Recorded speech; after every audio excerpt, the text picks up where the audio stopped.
Hello, everybody. Welcome back to another episode of the Cyber Queens, where we are helping more women get into and succeed within cyber. Today's topic was supposed to be an interview with Colonel Frances Padilla, but from the Philippines, but it's actually pretty late in the Philippines, so we think we're actually going to have to end up pre-recording her episode for her at a later point in time. So that topic may still be coming. Will probably be coming later. So Stacey and I are going to do what we in cyber do very best, and we're just going to pivot to something completely different. And we're going to make it work as we professionals are used to doing. So Stacey had the brilliant idea that we would go ahead and recap RSA, which we never did get around to, just given that, so many people do have questions around RSA and what it is and why you should go and what the benefit is and who goes and, am I missing out if I don't go and stuff like that. So we're going to turn this into a little RSA recap. Again, I apologize if you're joining with the title of expecting to see Colonel Frances here, but we will get her for you at a later point in time. So Stacey, I went to RSA and you didn't get to. If you've been keeping up with Stacey on social media, then you'll know that she's had a little bit of a rough situation with a very close friend of hers internationally, and Stacey's been, really providing a support role for her friend's family. So Stacey didn't get to go this year, but I did. So, what questions do you have about RSA? I'm here to tell all. Yes. I think this will be super beneficial for our audience because especially, the juxtaposition between someone who did go and someone who wanted to go but wasn't able to. Hopefully I can ask a lot of the questions that our listeners are curious about, especially because especially that conference, it's kind of like being on the outside of a glass box looking in, right? And so like if the glass box was like LinkedIn, there's a bunch of us that are like peering in and we're seeing the posts and we're hearing the stories and so many photos and videos of meetups and events and things that are going on even beyond the hall and the presentations and stuff like that, and we've talked about several times with previous conferences when we recapped WESIS and such, that it's not just about the schedule of the conference and the panels and whatnot, but it's really like the whole conference atmosphere, day to night, all those little meetups and those conversations. Like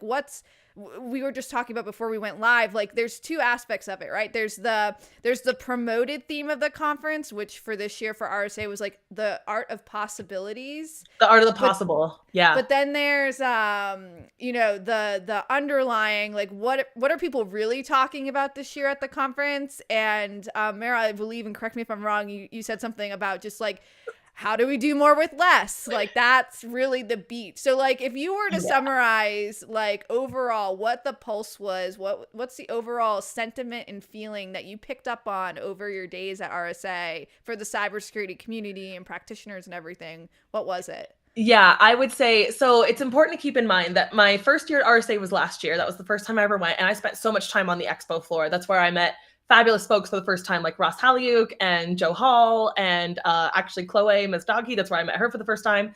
And even Mary Galloway. So, I thought the expo floor was like the place to be. And this year I didn't set foot on the expo floor one time. I had very noble intentions of doing so, and then it didn't make it happen.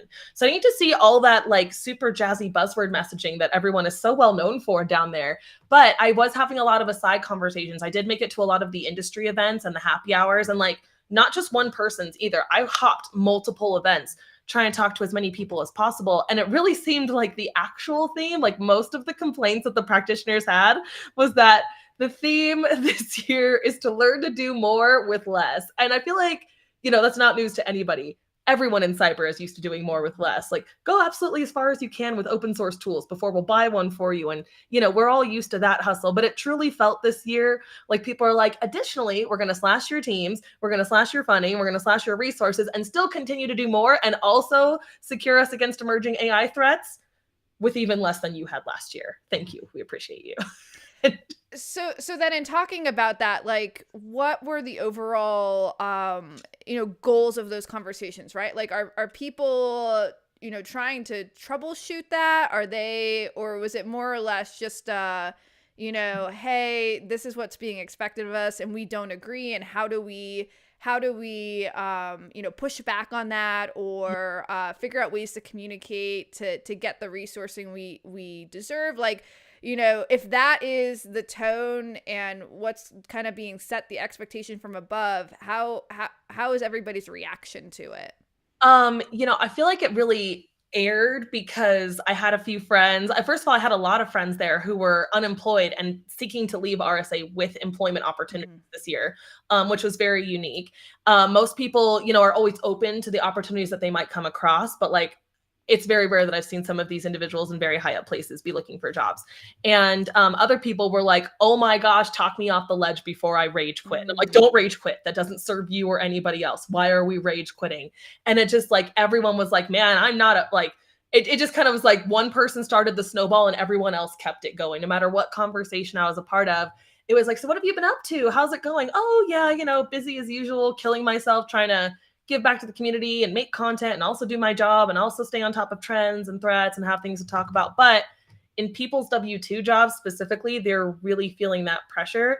And, it's like we all say we serve such a crucial function, right? Like, you obviously hired us because you're concerned with your security and you want to do well at it. But at the same time, we feel very disempowered. We feel like anything we suggest is just going to be met with pushback. We're not going to get budget or approval for any of the things we want to do to actually do the end goal that you hired us for. Like, you hire all these smart, jazzy, capable people just to tell them no, or tell them sit down, or tell them we don't have budget for that this year.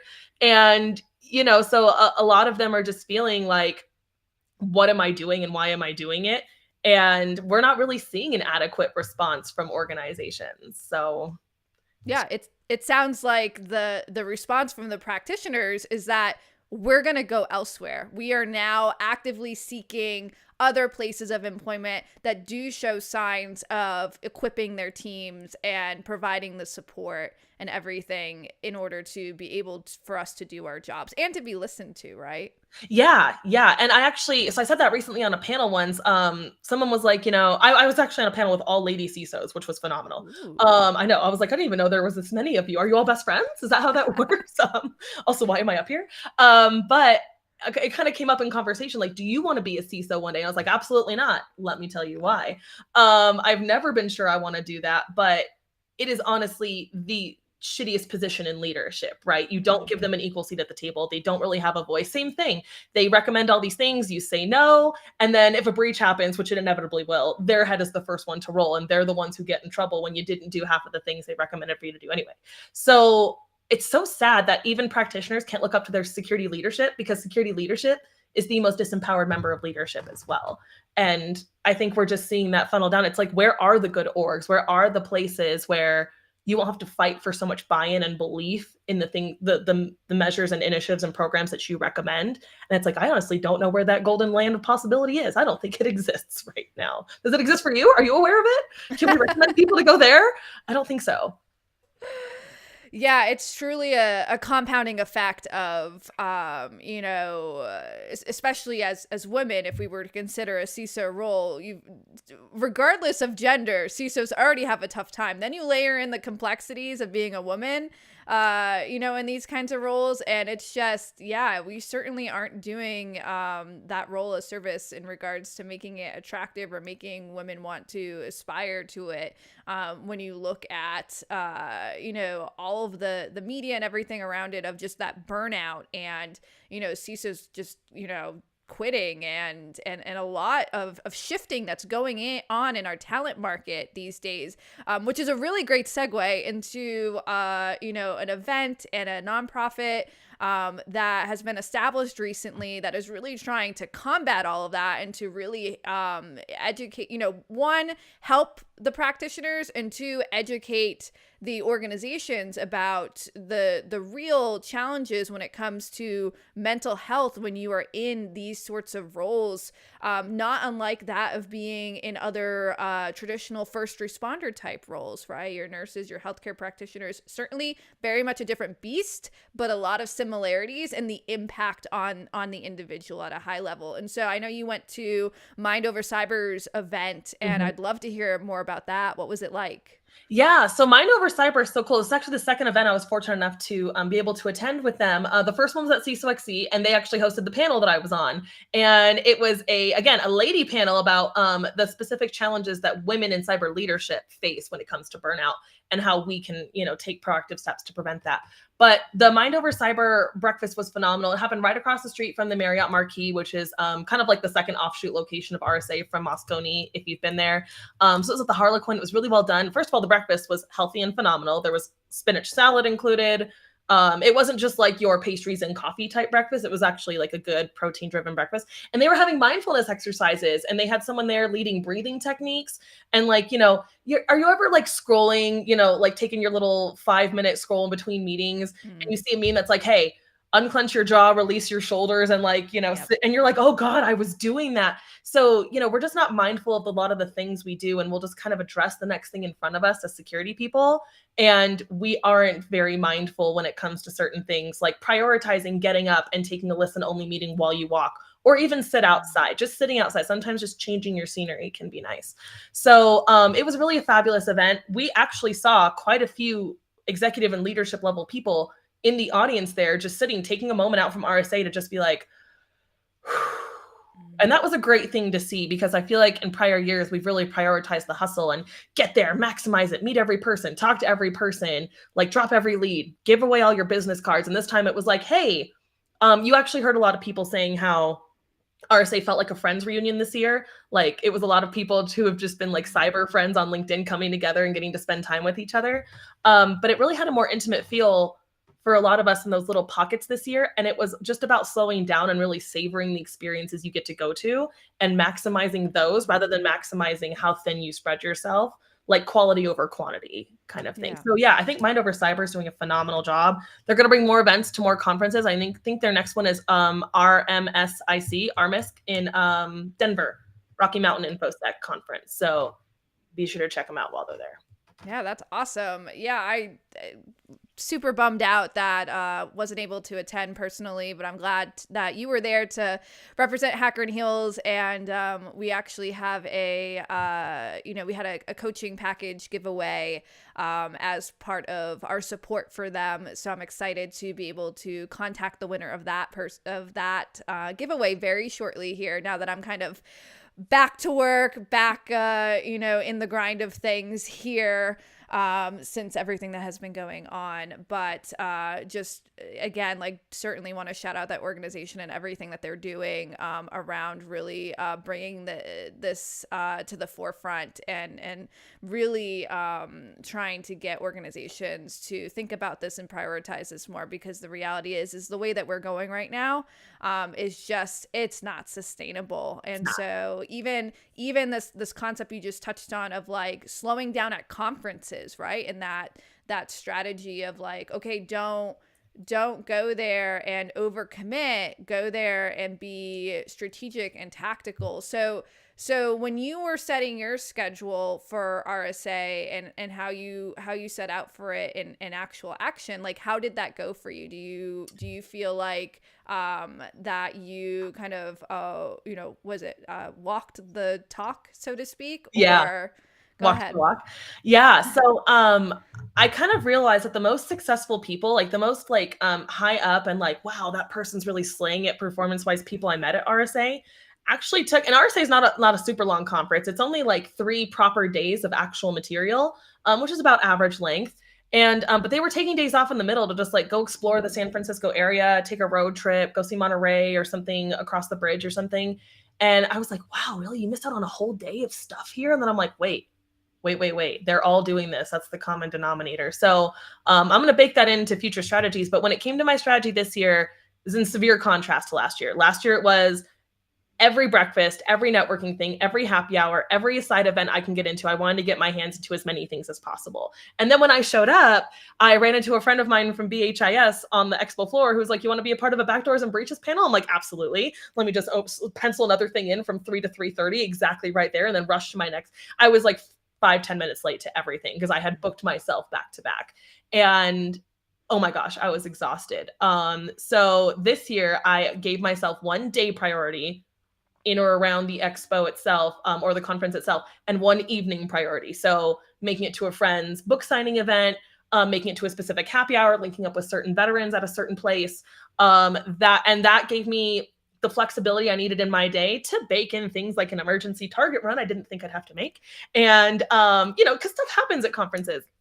And so one day my priority was to do my book signing for the graphic novel, and then in the evening it was to make it to Ross's happy hour. One day my day thing was my talk that I had to give in the sandbox, and then my evening thing was a friend's happy hour event for Hacker Valley Media and things like that. So that really gave me, again, that flexibility to like, God, I'm starving. Where are people going for lunch? Or, hey, like, I'm going to go over here. You want to walk with me? And we get a little catch up in as we walked together.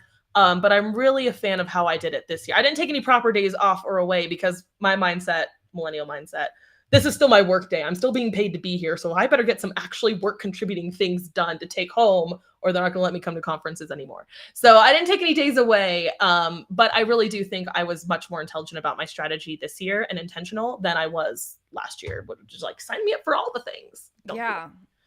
It's really interesting to kind of like, I'm kind of just hearing a little bit of connection in that, you talked about Mind Over Cyber and the slowing down and everything. And then the mentioning of some people using conferences and literally like not going to the conference for a day or so, right? Or like, specifically taking a chunk of time and doing something for themselves outside of it. And it makes me wonder, like, how have we gotten to this point where we need to spend a ridiculous amount of money to go to a conference to then torture ourselves, technically not go to a conference and take time for ourselves? Like, couldn't we?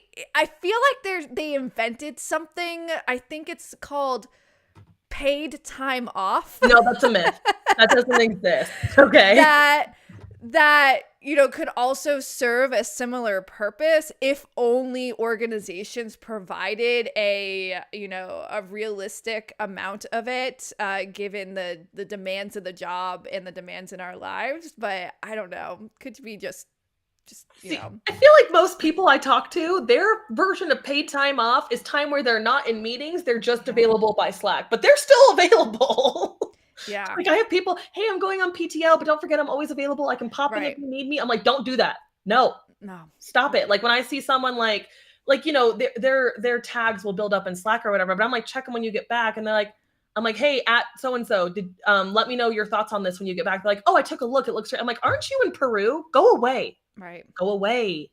Take time away. But no, there really is no time away for security. Or even when people get sent to conferences, right? Like, people get sent to conferences and then they're expected to still work. And so it's like, as an organization, wouldn't you want your person to get the highest return on investment in them attending the conference, which would require them to pay attention during the conference, not deal with whatever like stuff that you're popping up that 9 times out of 10 isn't an emergency? Well, so my org personally, and we are in government subcontracting. So for us, customer delivery is like the highest thing. That's what we bill, right? So they're like, I don't care if you're at a conference. I don't care if we asked you to be there. I don't care if you're working the booth. You have to take a customer call. You're not rescheduling. You're taking your customer call. You're going to go find a bench in the corner and sit down and take your call.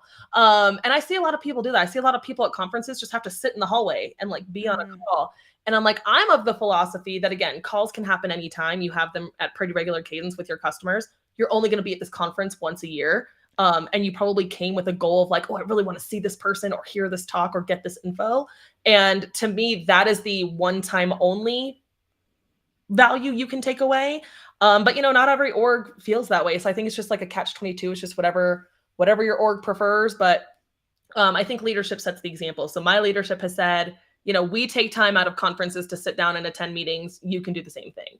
But it's really just going to be up to, again, how much ROI they feel like they want to get out of that conference. And if they'd rather have your time spent, because it's still workday time, they'd rather have it spent on customer calls. That's what we have to do sometimes. Yeah. It's just another example of the short-term thinking in our workplaces when it comes to investing in people's talent and knowledge and skills and abilities and everything for the long run, because ultimately it's these sorts of gathering spaces that we come up with new ideas and we learn new ways of doing things that can help not just that customer, but so many other customers create new lines of businesses. Like you don't even like, there's so many possibilities.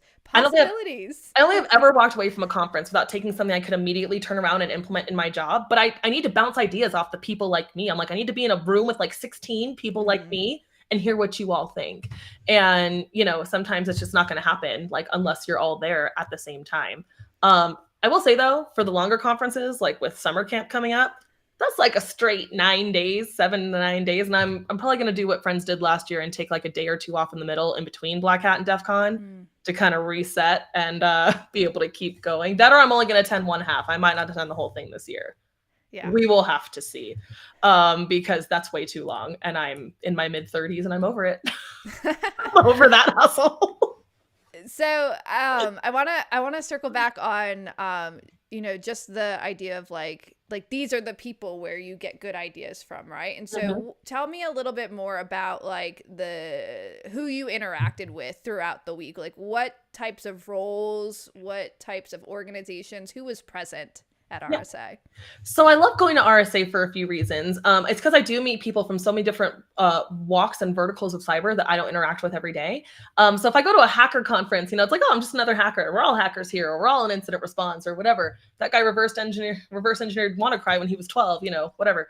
But when I go to RSA, they're like, oh my God, a practitioner is here. Oh my God, an engineer is here. Because it tends to be, I find the audience is a lot of the sales and marketing folks, because obviously they're running the expo. And a lot of the senior and executive decision makers go as well. So they're trying to get nuggets of inspiration on programs and approaches and strategies and policies they can implement to trickle down. They're not really the ones there on figuring out how do we execute on this tech stack? How do we, you know, go hunt for this thing? Like they don't care about the command line technical weeds of stuff. They care about the high level trends and like things to be cognizant of and like things to consider, like aspects to consider implementing in your programs. And then I come in and I'm like, oh, and did you find that valuable? And they're like, yeah, I'm going to tell my team to do it. I'm like, have you ever thought about the fact that your teams could be experiencing these constraints? You gave them these priorities. They're still focusing on this from last year, but you want them to focus on that as well. I hope you take that with you and understand their walk of life a little bit better. So I sometimes am educating up some of the executives who are like, yeah, we're just going to come in and issue a bunch of orders when we get back. I'm like, don't do that. Don't do that to your teams. They're inundated. But when I do get to talk to other practitioners, I got to talk to a handful of veterans. That was really special because I was really struggling with my talk. I like submitted a CFP that they apparently liked and accepted it. It was on threat modeling weaponized AI models. And I wrote and deleted this talk like 4 times. I was like, this talk is crap. Why did they accept this? Should I pivot to a completely different topic that people will actually like? And I was like, don't do that. So I had to go talk about my CFP and my outline and get some nuggets of brilliance from some of my industry peers that I actually baked into my talk and helped the final delivery of the product come together. And that was because I was able to get in a room with like-minded people. That's how that thing came about. So I just you can't overrate it enough, getting to actually talk to the other people like you. Yeah, it just goes back to the challenge with conferences overall of like, who are the audiences of these things, right? And so there's pros and cons to being niche. And, you know, the pro of, you know, a conference that is geared towards executives and whatnot, certainly there's certain topics that will get touched upon and a lot of discussion around strategy and stuff like that. But the downside of it is, if you're only targeting them, you know, the accessibility for a CISO for a conference like this is a lot different than accessibility for a practitioner.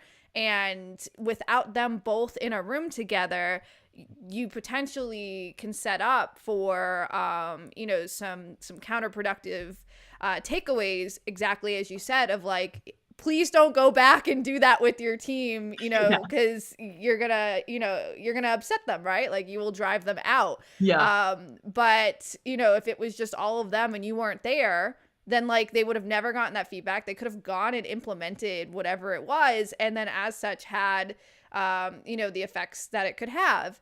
And so, you know, and then on the other side of it, it's like when you have like, again, like, these kinds of conferences and you're able to get in a room as a practitioner with other practitioners, like to be able to craft a talk or, you know, solve for something or whatever, like there can be a lot of value in that as well. And so I guess it's like the question is like with every conference, it goes back to the like, who is this for? And then as an industry, do we feel like we have the right amount, the right size of spaces for us to gather? I think like we talked about that with WeSys and how like, you know, that is a great conference for you know, people who are new to cyber, and we would love to see them lean into that more.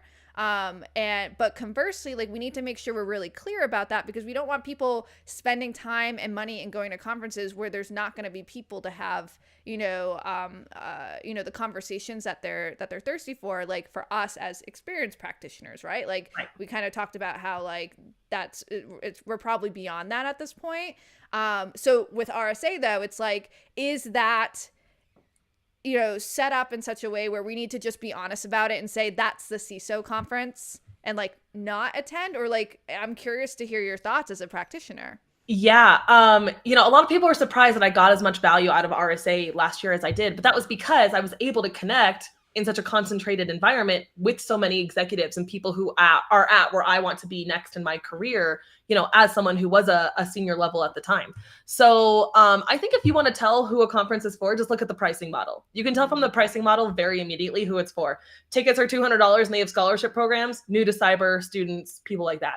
If tickets are $300 to $500, they're still pretty accessible, but it's not going to be your whole budget like Black Hat is. Then, you know, that's probably for mid to senior level practitioners, people who are, you know, have some budget to spare, don't have to pay out of pocket, but a little too much to pay out of pocket, but not going to suck up your whole budget. But if you're going to RSA, which is like $2,800 just for the ticket, you know, that's for executives. That's for people who have that to kiss away in their budget without, by the way, San Francisco lodging and transportation. Oh yeah. So, I would say RSA is very much for that executive level audience. Like one of the number one like side discussions you'll hear if you just listen is all about like go-to-market strategies and product marketing and product development. Like how do we identify a need, develop a product around that, package it up and sell it to the market, and can we make that feasible? So you actually hear a lot of like business strategy and business acumen on the side of cyber.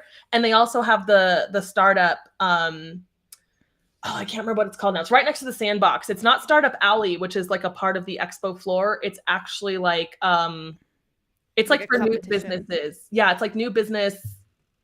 It's where like the smaller, more standardized booths are, and it's all the way up on the third floor. I'll get the official name for you later. I'll put it in the notes. But that was a great place to really see where's the innovation coming from. What do you think is going to be the next big go-to market product that's going to be on the expo floor next year, but is up here like in the early stage. Early stages expo. That's what it's called. Is up here in the early stages expo right now. So they're still fundraising. They're still talking to VCs. They're still developing their product, but they're testing messaging and they're showing you these really cutting edge things that haven't been completely destroyed by like VCs taking over and driving security products they don't understand into the ground. So that was pretty cool. But I would definitely say we have to acknowledge that RSA is mostly for senior level marketing people and senior level decision-making people. So if I was, you know, relatively new to cyber or have a couple years in cyber, or simply I needed a new job, let's just say, and I had the capacity to pay to play, would it be worth my while if I'm someone who is not part of that demographic to buy a ticket or get a ticket somehow and be there? No. Okay. No, I would say no. I had someone who's very new to cyber from my own company, Acquia, come and join me there for a day. But I mean, it was very overwhelming. And he brought his roommate too, who wants to be in cyber. She's not even here yet. And I was like taking them around and like, this is a person I know. This is a person I know who knows those 10 people. This is a great person to know. This is this, you know, badass head of this over here. And I was introducing them and shoving them out there. But like otherwise, they were pretty much just like, we're just going to stand back and watch what happens. So it's very overwhelming. You are honestly talking to the wrong audience. You're skipping too many levels. Even if you need a job, unless you're like a senior or a principal who needs a job and you're talking to hiring like executives, perfect. But if you're new and you're paying to play, especially out of your own pocket, you want to be talking to the mids and the seniors who are going to want to hire you onto their team. You're not going to want to talk to the leader levels who are I don't know what team we're going to put you on or who you're going to work for. You're not going to work directly for me, but like, sure, if you can contribute, they're going to determine if you can contribute to their team. So go to places like Black Hat, go to places like smaller B-sides conferences and talk to the mid to senior levels or the lower level managers, because those are the people you directly need to influence to believe in hiring you onto their team, not the C-level people.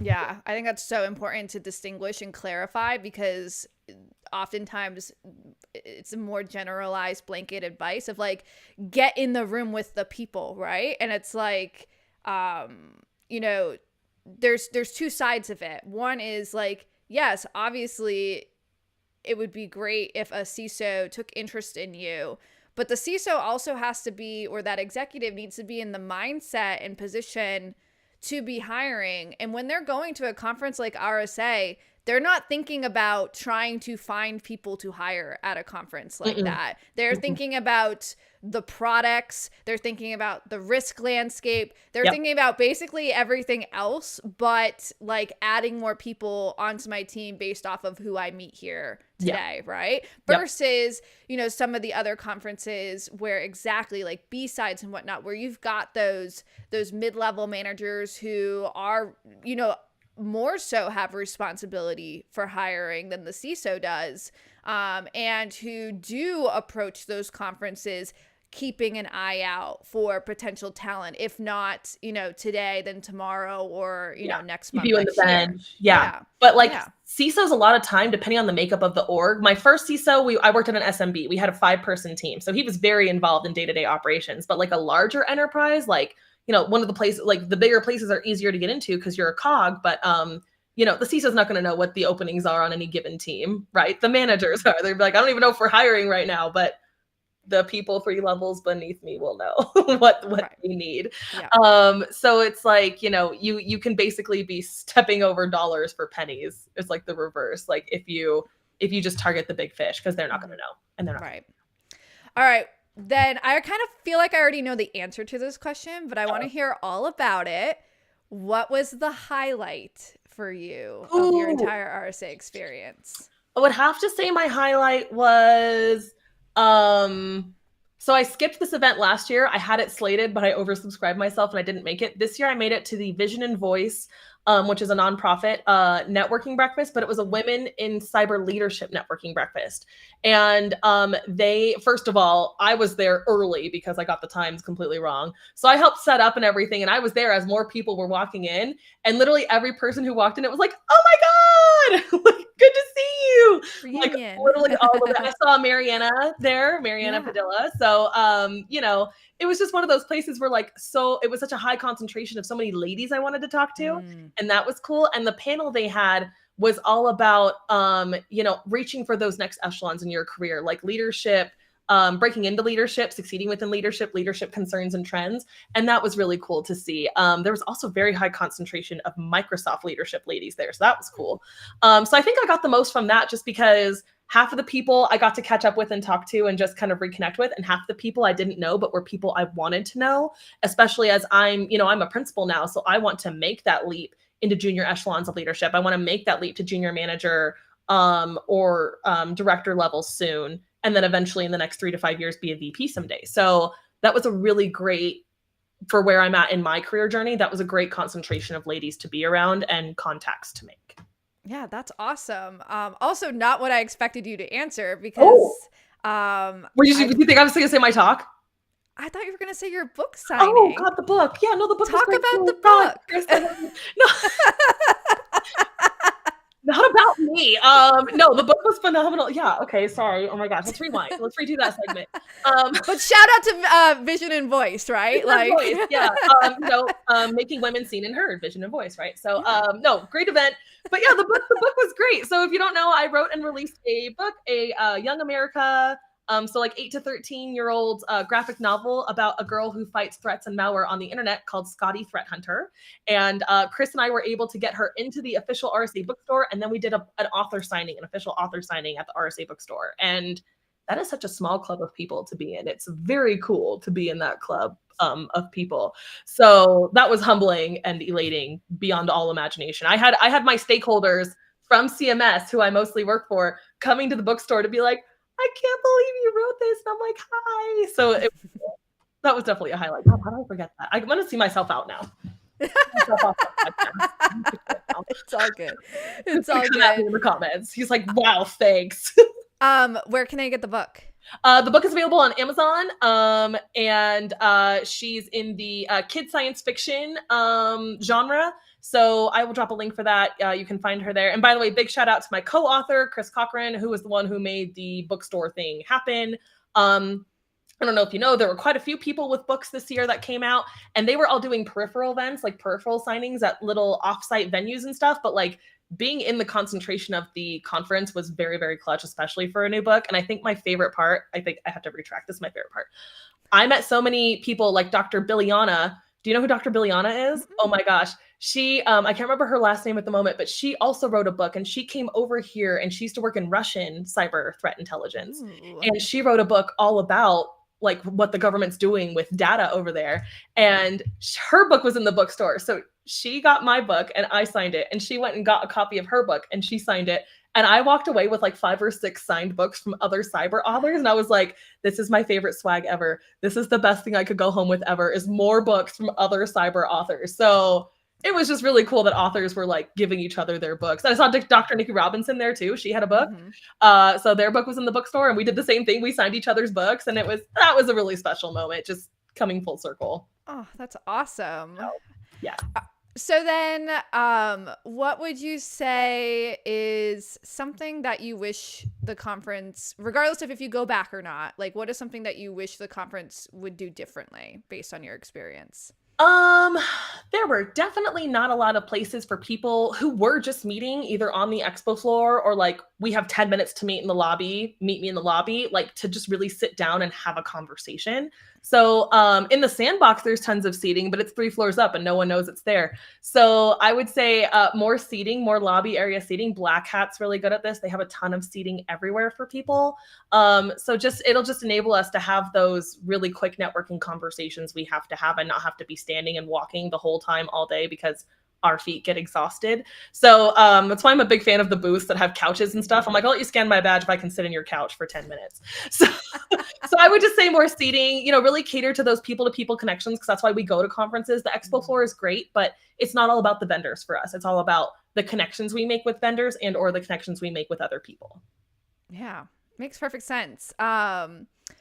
All right. Any other final thoughts, takeaways, things you haven't shared that I haven't asked about that you would absolutely want the audience to know about, RSA, whether it's, worth considering, who's it for, anything else?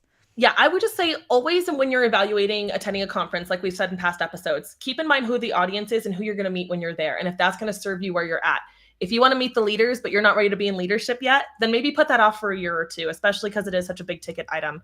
I would say the number one thing we haven't touched on that I thought was so cool is that Mind Over Cyber, in collaboration with Bare Knuckles Brass Tacks podcast, they launched the Ally armband. So if you saw all of us wearing the yellow Ally armbands, the Ally armband challenge is out there for specifically for women or anyone who's feeling unsafe or uncomfortable at conferences. We know harassment can be a thing, but also overwhelm can be a thing. So if you see someone at any InfoSec conference with the yellow and black Ally armband, they truly are an ally. They have taken a pledge to be whatever you need. Be your extroverted friend, be your meat shield for somebody, somebody from across the room who's making you feel uncomfortable. Like, I'll take my hoops out and put my hair up for you if you come over and tell me someone's bothering you. And that is because we've heard one too many Me Too stories and sad stories about experiences that have happened at big conferences. And we don't want you to feel like you have to have, like, if you don't have a buddy, we want to be your battle buddy. So that was a really cool initiative to see. It's meant to take the 50-50 out. If you're like, I need help and I don't know who I can go to, I don't know who's going to be a kind human, anyone in a yellow and black armband is a kind human. And there are a lot of male leaders participating in the Ally armband challenge, like at like the VP level or higher. So that was really cool to see. So thank you for doing good. Thank you for being the change that you want to see. Thank you to Mind Over Cyber for getting them out there. And yeah, I'm not sure if I'm going to be at RSA next year. I will say this might have been my last one, or next year might be my last one, but I think I'm phasing RSA out of my conference circuit. So That's Well, cool. and exactly, probably rightfully so, just given, where you're at, where your career goals are, what do you want to get out? We only have so much time, so much money, and energy to invest in going to these kinds of events. And I think the industry as a whole is realizing that we need to be, just as we need to be more strategic on our cyber teams, we need to be more strategic with these sorts of events and communities and things that we engage with as well, which is why, with Hacker and Heels, I'm not trying to be the largest organization of women in cybersecurity, right? Like, I purposefully call us a boutique community because I want it to have that boutique feel of, personalization, of being able to facilitate those smaller, more intimate connections, be able to give, create curated spaces for those conversations that you found to be so impactful, right? Like the Yes. fact that we have to, use a conference as an excuse to then have these other sorts of events when we could just be having these events, Yeah. all the time, Be the virtually, reason. in person. So Be the reason, Stacey. yeah, Absolutely. yeah. So I would just say, I've always gotten so much more value out of boutique things, boutique orgs, and boutique events. So if you want to cast a widespread net, go to something big. And I hope that you getting your brand across as many faces as possible is beneficial. But if you want to make impactful connections and like really partner with people who are going to cross collab with you and believe in you and be a part of your journey intimately, go to the smaller ones and go to smaller orgs as well. Sometimes the smaller orgs are not disempowered. The smaller orgs have a big impact and a big footprint that they make. Yeah, and definitely know that that feeling, you're not alone in that feeling of missing out, right? So if Yeah. you when you see the hype about RSA on LinkedIn, on your socials and whatnot, and there's the perception that you're missing out if you're not there, like, know that that is only, you're only seeing half the story. You're not Mhm. seeing or getting the other side of it, which is exactly why we had this conversation with Meryl today. As a person truly on the ground, not there for any particular marketing reason or trying to push a product or, in there, there as a capacity of a CISO or whatnot. Like, what for the everyday cyber person, what Yep. does RSA like? And like, is it worth our time? And again, it kind of sounds like it just comes down to the same sort of, thought process you have to do with every conference, which is like, it depends, right? It depends on what you want to get out of it. It depends on, where you're at in your career. Yeah. But, generally speaking, like, just going to RSA is not going to make all your cybersecurity dreams come true. And It will not. so even though it looks like it, and the Alicia Keys, concert Oh and everything, God. like they I certainly missed hype that it up. completely, by the way. I was Like, toast by night 3. Absolutely not. yeah, just focus on your own journey and your own goals, and keeping that laser focus on those activities that you identify that will move you ahead in your career versus the activities that other people are partaking in. You don't Yeah. know what they're trying to achieve. Focus on yourself. Because everything you're going to choose to do is at the opportunity cost of something else, Mm-hmm. right? Everywhere you choose to spend your time means you can't be somewhere else. So while I was at RSA, I had the FOMO from SpaceCon, and I'll have the FOMO from Mm-hmm. DerbyCon and ShmooCon and like all those cons where it's like all these other people I know are getting together. So, the FOMO is going to be there either way. Like Stacey said, just pick the most strategic move for you, know where you're at and what you need to get out of it, and be surgical with that intention. That's really all I have on RSA. All right. All right. Well, thank you so much for sticking around with us for another episode. We apologize if you joined for one title and got content completely differently. I will fix the metadata. We will hopefully have Colonel Francel coming for you very, very soon. She has an incredible story. I definitely want to hear it from her own words. So we hope you have a great weekend. Don't forget to stay both career savvy and cyber savvy while you're out there. We will see you next week.